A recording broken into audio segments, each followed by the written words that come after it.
Why is fashion so girly, and why are we all obsessed with dressing like we're 7? Yes! Fuck it! I am in love with Nate Jacobson! He is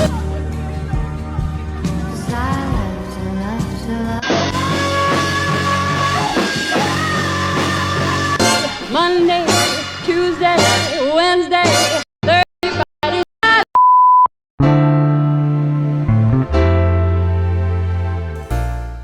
Hello my jewels, welcome to or back to my channel. My name is Sydney J, and today I'm going to be discussing why fashion is super feminine right now. Let's get into it. Women have been kind of giving way more than they have in the past. But in fashion, I feel like we have been embracing women probably way more than we have ever been in the past. As we already know, a lot of the biggest fashion brands ever, the biggest fashion houses, are all dominated or owned or are made by men. And it's very annoying because you can kind of obviously tell, but recently a lot of female designers have also been making and paving the way for feminine designs, which makes sense because the colors of this past year have all been like red, pink, purple. And this year, apparently for 2024, it's peach. Or peach fuzz. Again, we know who came up with that one. Even these aesthetics or cores are also girly. I'm just gonna name a bunch of them. You've probably heard of them, or maybe you haven't. But these have all been aesthetics or cores that have been really big in the past year. Ballet core, Barbie core, cottage core, clean girl, coastal cowgirl, rockstar girlfriend, downtown girl, fairy core, coquette, blockette, princess core, and so many more. Now, with all these aesthetics, some of them I like, some of them I style, and some of them I'm like, ugh. But either way, they're all very much centered around being a woman, or messing around with the idea of it, or etc. And even in high-end fashion brands are being dominated by women. The most popular one that you're probably like, I already know what she's gonna say, is Sandy Liang. If you've never heard of that name, you've probably seen it in music videos, tours, runways. But Sandy Liang has probably been around for literally 10 years now. She's a female fashion designer and she goes by, her own name, obviously. I don't know. Anyway, I feel like Sandy Liang's style, aesthetic, core is probably very simplistic, but also isn't. It's a range of the coquette and the ballet aesthetics, but also very minimal, from pleated maxi skirts and mini skirts to just the very small range of colors she uses. She's a very, very simple girl. Literally every type of fashion girly has been wearing her everywhere. Especially this specific dress that I've seen literally all over TikTok, and also, I don't know, but she's definitely been, selling it a lot. Even her wedding was very her own, like you just could tell like it was very her, because one of the main big fashion brands right now to popularize bows, which we'll get into later. She is very, very cutesy, very girly, and yeah. But she's more so popularized bows more than ever, especially around this past winter or fall season. She released a puffer jacket, and it was just, look at this beautiful design. I feel like her designs in the past, in my opinion, have been so boring. I feel like she has a lot of good staples, but for the prices, like that's a big thing about like high fashion brands. You really have to be in a certain tax bracket to afford it anyway. But I don't know. Then there's also the complete opposite in high-end fashion, which is Simone Rocha. This brand, it's fairly new also, but it's the complete opposite of what Sandy Liang has kind of done. It's like super girly, very princess core, ballet core, but more so into the princess core. She has a lot of puffy sleeves, but I've seen a lot more people either critiqued or talked about or broken down the dresses and the tops, because Simone Rocha definitely sells a lot of peasant blouses, and they have a lot, like the detailing on the clothes are extravagant. Like she has a lot of pearls, jewels, diamonds, bows, like it's just very fancy. I feel like if I were going to some kind of fancy restaurant, I would probably be wearing that. But one thing that I've probably seen more people wear / talk about are the shoes, particularly these. Or you've probably seen a dupe of these somewhere with, the gingham sash on there. But these ballet flats have been taking a storm, and I don't know, but Simone Rocha's designs I would personally wear because it's just so extravagant. Like it's very unique, very different. I feel like a lot of fashion brands today aren't really pushing uniqueness. Like only a couple of them are, and only a couple of them can actually design something, you know. But Simone Rocha's is definitely very feminine, very girly. It's what the girls need.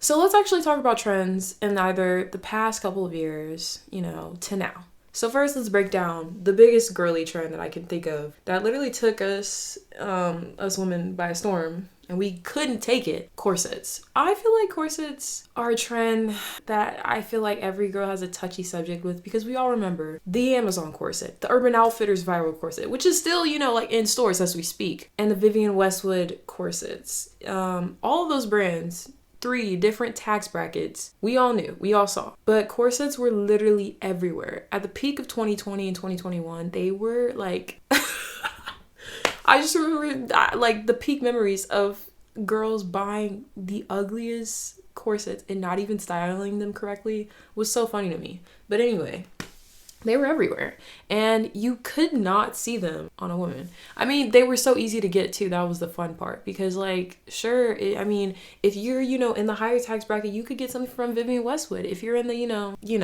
you go to Urban Outfitters and you get that one corset that was really flattering and a lot of girls were obsessed with. And then on Amazon, well, we're not gonna even speak for that, but you know, people were so obsessed with corsets and selling them that like, when the whole small business rise thing was going on, people were literally like making corsets out of blankets, out of carpets, out of toys. I've seen a donkey from Shrek corset being made before, and it was insane. But also on Depop, people were making corsets from like Nike socks, and that's all I'm gonna say on that. Corsets were very functional and also not functional, because I mean, today you could get a corset and it's not made out of whalebone. It's not as uncomfortable as it used to be unless you actually get a really high quality corset brand. And today, like, you know, they're really just like tube tops for the most part, because it's 2023. I don't need to wear a corset, you know, to have a snatched waist, because I have it. But anyway, I mean, since they were, again, basically tube tops nowadays, people were wearing them with everything. Jeans, shorts, skirts, above dresses. Like,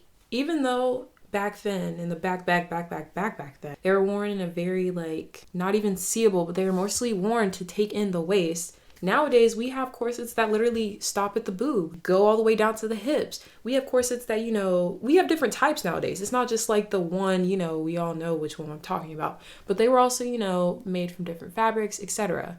And they were cute. I like the trend. I still have corsets to this day, and I don't think that they're as popular as they were, you know, a year ago, 2 years ago. But I think corsets, in my opinion, are very fashionable, and I think it's a trend really loved. Now, the trend that I feel like is low-key going to start it's literally peaking right now, are ballet flats. Personally, we're not even get into what I feel about it. We're going to talk about, you know, ballet flats are just the type of shoe that like every girl has, or every girl will have. I feel like growing up, you had to have a pair, whether you wore it at Christmas, Thanksgiving, when you were like 6 or 7, for school, it might have been required if you go to private school, or, you know, if you work in corporate, flats are very comfortable and also very appealing. I guess for the corporate eye, not for me personally. I am not flat-footed, so flats just are not comfortable to me, and they're also really ugly. I'm sorry. Now, nowadays, ballet flats specifically, we all know those. These are beautiful. I feel like every time I see a ballet dancer dancing, I just look at the feet. I want those.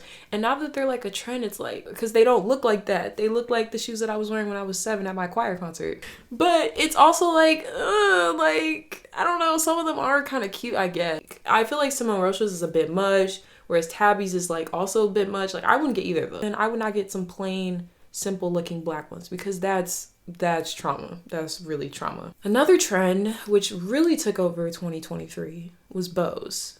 I feel like bows have kind of been insane. I've been seeing this everywhere, and I mean, when I say everywhere, like, women are not just wearing them in their hair, but bows are also something that like people are putting on their purses. Like, they'll literally get a Joann's $3 ribbon, tie it on their leather $200, $300 Coach bag, and wear it. And, you know, I'm not really into it. I at least that, like, I don't really think that's cool. Now, Sandy Liang has released like, which was also another thing I want to talk about.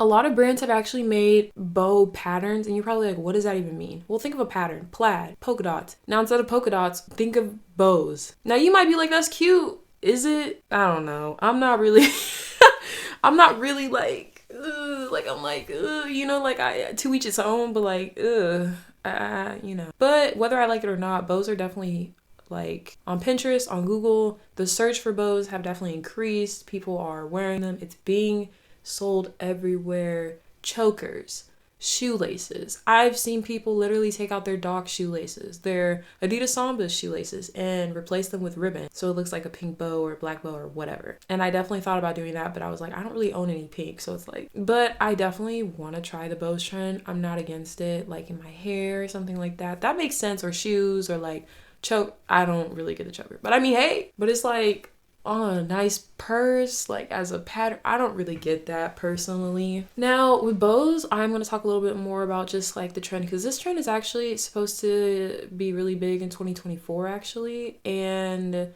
let's just take a look at 2023. Now, I did talk about, you know, a little bit of like, oh, you know, where I've seen them, how people are wearing them, etc. But we've not really talked about celebrities wearing them, like a lot. I feel like it makes sense that a lot of newer artists are starting to wear like very up and coming brands. For example, Gracie Abrams. She is, if you've never heard of her, she's nominated for Best New Artist this year at the Grammys. And she has literally been on I think the longest opener for the Eras tour, I believe. And her style is very simplistic, nothing too crazy. Sometimes she'll wear like a statement outfit, but she's a very simplistic person. Her music is like kind of the opposite. I feel like her music is very, especially the writing, it's a lot. It can make you cry for sure. Just take a second to actually read some of these lyrics. Take a second, because once you read it, no. Imagine hearing this, her singing it, whispering, like, But her style is very Sandy Liang. Like everything she has worn at the Eras tour, at her own tour, has mostly been Sandy Liang. And she is definitely, you know, like a lot of people even go to her concerts with bows because she wears bows a lot. Like before she cut her hair, she had really long hair. Not really long, but it was medium length. I don't know. And she would wear bows, like whether it was a big one. I don't know. Like if you look up clips of her, she's probably wearing a bow. Another artist I feel like who's also up and coming who's been wearing bows is definitely Sabrina Carpenter. She is a little bit, in my opinion, a little bit bigger than Gracie Abrams. And it was kind of disappointing when she didn't get nominated for a Grammy, especially Best New Artist, because she's been in the industry for like 10 years. And we all know Sabrina Carpenter. We watched her on Disney. We watched her. You've probably seen her on Netflix, etc. She's been in a lot of movies and shows, Girl Meets World, But music-wise, she's definitely grown a lot, especially with this past new album. And her being on tour, we've all seen the viral videos of her in her concert outfits, but specifically she's been wearing bows too. Now she's been wearing a lot bigger brands. I forget the brand that she worked with who made like her corset concert outfit. Again, these artists are starting to wear brands that are female dominated, and yeah, it's kind of exciting. Now the last trend I'm going to talk about is also a trend that is going to be very popular in 2024 apparently, and I've already seen it like all over, and that's going to be lace and mesh and pattern see-throughs. Now, we've all seen pattern see-through tops, dresses since 2020. But I think, especially in this past summer, brands like IMGA, Urban Outfitters, but they have all pushed or sold a specific type of lace or mesh dress or ruffly dress that had a really big, like, it was just all over TikTok or Instagram. And not every girl, but there was a specific niche type of women that were wearing it. And I really can't wait to see how this trend specifically plays out. Lace, mesh, and pattern see-through clothes were really huge, especially like during 2020. But like lace specifically was a really big trend in the 70s and the 80s, but specifically in the 2010s, which we'll talk about later. Indie sleeves, another trend that I feel like is definitely gonna come. But this past summer, I feel like lace has been styled completely different than it used to. We see it in dresses, we see it in skirts, but I'm telling you, these lace dresses were so completely see-through that, like, especially the IMG dress, I saw that a lot, or like renditions of it. and a lot of big TikTokers were wearing it, but it was like the way they were wearing it really stuck out to me and really showed me that like women also in fashion are also not afraid to be women. We're not, you know, like we've grown up and we've been told our whole lives, wear a bra, sit up straight, tuck in that skirt, tuck in that shirt, tuck in the shorts. You can't show this, you can't show that. When people were wearing lace dresses, they were showing everything. Some people were not wearing bras. Most people were wearing literally black thongs. So you could like in a white lace dress, and these dresses, keep in mind, were see-through. You could see everything. And I thought this trend was very fun. Personally, I wouldn't wear it at the time because I couldn't find an affordable lace dress, but I think this specific type of dress was so just like a woman owning being a woman. And I feel like you get to that age, maybe, you know, I don't think every woman thinks this, but like at least for me, I hate wearing bras. Like literally right now I'm not wearing, and I'm literally wearing this Free People top because it has a built-in bra, and I hate bras. I literally don't wear them unless I have to go to some specific school setting or if I'm around my mother, but I just don't like them. And I feel like now more than ever, women are not really wearing bras. I mean, we see Skims, literally like Kim Kardashian selling a bra that has like nipples being shown, basically. Like, do you know how dumb that is? Like, but anyway, I think, you know, and especially the Miu Miu trend where like they were just wearing underwear that was like bedazzled or whatever, and people surprisingly wearing it. Not many people, but you know, a couple. Women again are not afraid to be women now, and they're accepting it. And I feel like you see that even more now in our culture and also in politics and stuff like that. Ever since the Roe v. Wade, you know, thing was turned down, that broke all of us. We were all just grieving and mad and sad. And it's like, ever since that happened, I've seen just like, you know, like we especially for this presidential like election, we do not want the same thing to happen. We like, this could really be a turn. And I think it's even showing in fashion how women are finally like breaking the status quo. You know, mini skirts have been trending also, and yeah, but it's really cool. I've seen so many women wearing this specific trend, not just, you know, white women, white skinny women, white straight women, but black women, Latino women, Asian women, plus size women, skinny women, mid-sized women, trans women, like etc, etc, etc. I have been loving this trend, and I think it's so important that we as women own our bodies, own it, and it makes sense. We're wearing a trend that we all feel so comfortable. Now, my last trend and my next trend video is going to be about indie sleeves, because I think people are not realizing that 2014 is coming back. And it could be the greatest thing ever, it could be the worst thing ever. But I feel like even the trends in this have even hinted at it, and it's scary. But anyways, thank you for watching. I hope you have a great day. I hope you learned something. If you didn't. But anyways, have a great day. Bye.